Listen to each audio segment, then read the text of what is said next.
Hello, and welcome back to the Commander Crucible. Today, we have a 3-person Commander game for you, with John using his Bant Estrid the Masked Enchantment deck, myself using my Azorus Brago King Eternal deck, and Anthony using his Arahbo Roar of the World Cat Tribal deck. So we'll see some enchantments hit the field, some permanents flicker, and hopefully some ferocious cats are going to come out and deal some combat damage. Now let's get into the Crucible. Anthony wins the die roll and puts his phone away, draws a card, and plays a forest, and passes to John. John draws, drops a forest, followed by a burgeoning, allowing him to play a land whenever one of his opponents does. I drop an Inventor's Fair for turn, and pass. Anthony draws, and plays a Plains for turn, and passes to John, who draws, plays a Plains, and then taps 3 mana for an Enchantress's Presence, which will allow him to draw a card whenever he plays an enchantment. Great for an enchantment deck. He passes to me, and I drop an island. I pass to Anthony, who plays a Plains, followed by Herald's Horn, and names Jellyfish, before naming cats, and passing to John. John plays a tapped Seaside Citadel and passes to me. I drop a Plains for turn, and I pass to Anthony, who looks at the top card of his library, and it's not a cat, so he doesn't reveal it, and draws it for turn. He then taps 3 to play Sword of Vengeance, and passes to John. John draws, counts his mana, taps it, and plays Estrid the Masked. He then immediately uses her -2 to put a mask on his Seaside Citadel. John then passes to me, and I tap 2 mana to play a Felwar Stone, and pass to Anthony. Anthony taps one of his Plains to play a Soul Ring, then immediately moves to cast Arahbo, with his cats being discounted by 1, with Herald's Horn. Then he passes to John, who plays an island for turn, taps all his mana, and casts a Gilded Lotus. He then uses Estrid's +1 to untap his Seaside Citadel, and passes to me.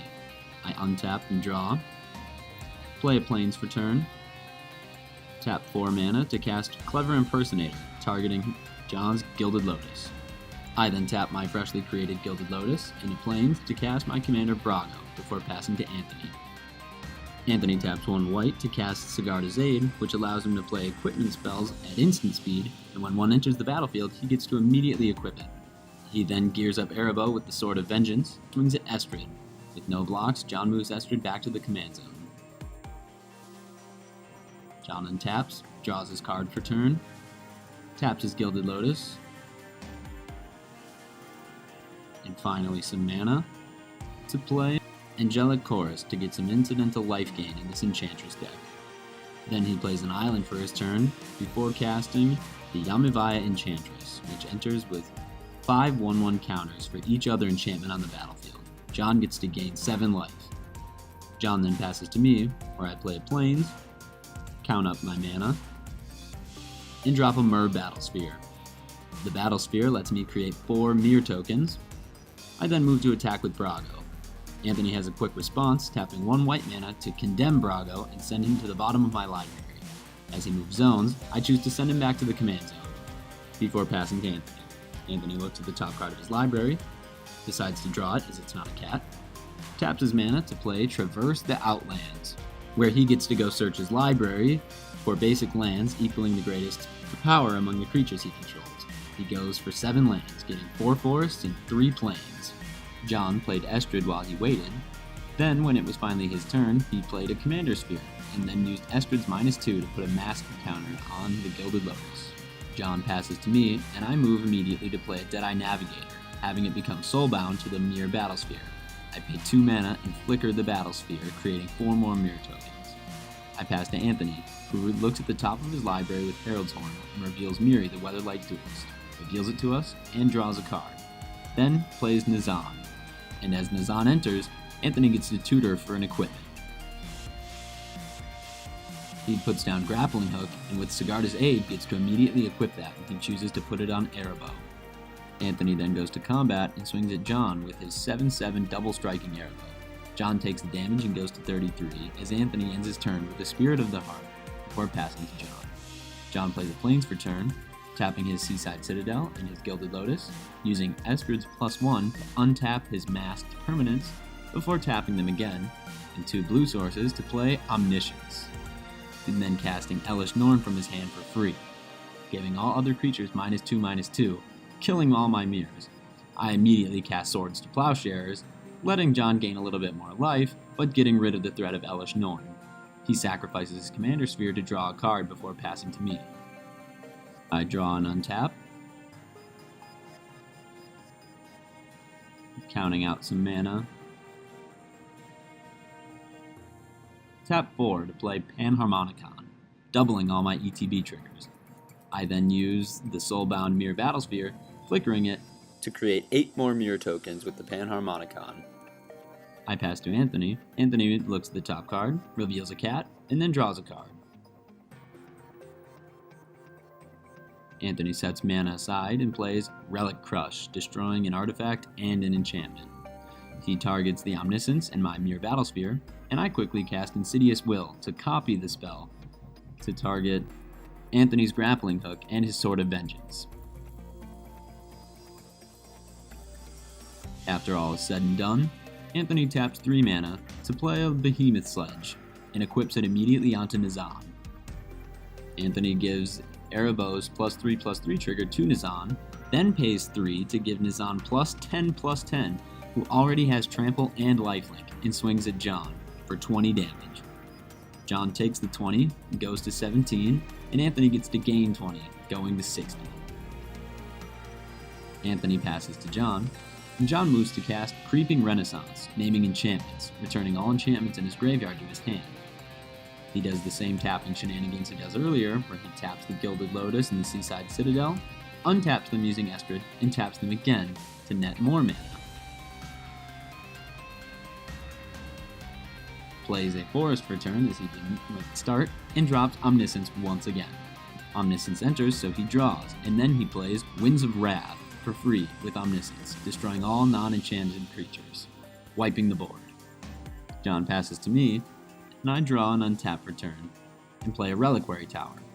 John drops a Selesnya Sanctuary, returning a basic land to his hand as it enters tap. I then count up my mana, before playing Spine of Ish-Sah, getting to destroy 2 target permanents. I choose the Omniscience, and Estrid, as I get to destroy 2 permanents using the Panharmonicon, before passing to Anthony, who then taps his massive field of mana, before playing Miri the Weatherlight Duelist. He still has a ton of mana left over, decides to tap more of it, to cast Jadet.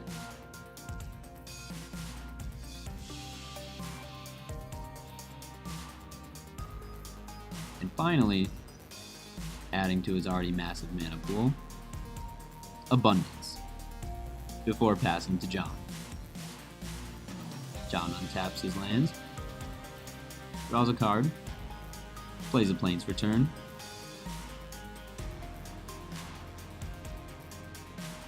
taps just enough to bring Estrid back one more time, and uses her -2 to enchant his Selesnya Sanctuary, giving it a mass counter. He then passes to me. I untap and draw, and I get to gain a life for having artifacts with Inventor's Fate. I then tap mana to cast Brago one more time, before passing to Anthony. Anthony looks at his card, takes it to his hand, and untaps his mana, as he just goes to tap more of it to cast Arahbo once again. He equips Miri with the Behemoth Sledge, swings Miri and Jadet over at John. Anthony gives Arahbo's +3/+3 to Jadet, and pays 3 mana to boost Miri up to double her power and toughness, and swings at John with enough damage to take him out of the game, as he has no blockers. But he does claim that he could have brought Omniscience back one more time before he was taken out if he would have lived another turn. As Anthony's done and passes to me, I draw a card, untap, and play a Stonehorn Dignitary, making Anthony skip his next combat step. Then counting up my mana, and playing Sun Titan, but choosing nothing in my graveyard to bring back. I attack with Brago. Once he deals 2 damage to Anthony, I get to flicker my non-land permanent, and I flicker my Clever Impersonator, bringing it back as a copy of Anthony's Jadet Ojanen. Then I flicker the Spine of Ish-Sah, and I get to blow up 2 more permanents, and I destroy Anthony's behemoth sledge and his Arahbo. I pass back to Anthony, who untaps, looks at the top card of his library, and takes it to his hand. He then casts the Leonin Relic Warder and targets my Spine of Ishsa, exiling it until the Leonin leaves the battlefield. He counts up his mana, taps a ton of it to bring Arahbo back one more time. He passes to me. I draw my card and untap my lands.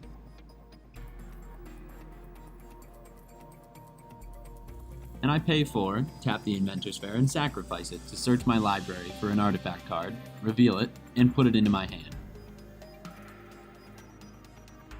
I reveal the Lightning Greaves and immediately cast them. As I try to equip them to Brago, Anthony swords to Plowshares, which I counter with a Swan Song. I move to combat and attack with Brago and my Jadette, creating a 2/2 cat token with Forest Walk. And Anthony blocks with his newly created Flying Swan, and I pass back to Anthony. Anthony then goes straight to combat on his turn, giving Miri his +3/+3 from Arahbo, and paying 3 to give his Jadette a +5/+5.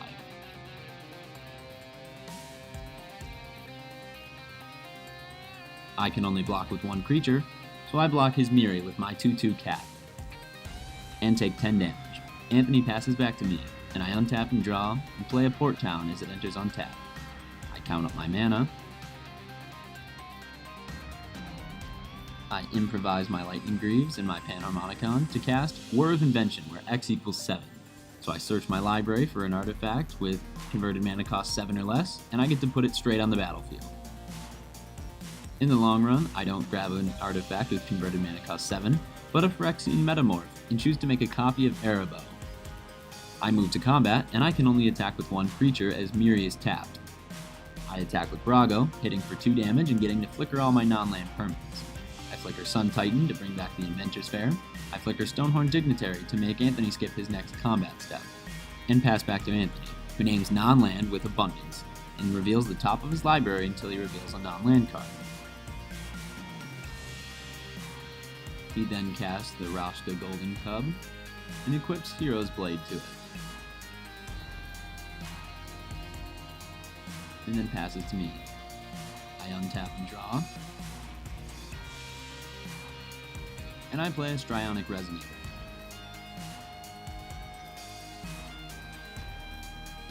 I move to combat, using my Felwar Stone to pay the green, and 2 other mana to give my Jadette +3/+3 from Arahbo, and then +8/+8 using Arahbo's ability. I then move to combat and swing with my powered up Jadette and just Brago.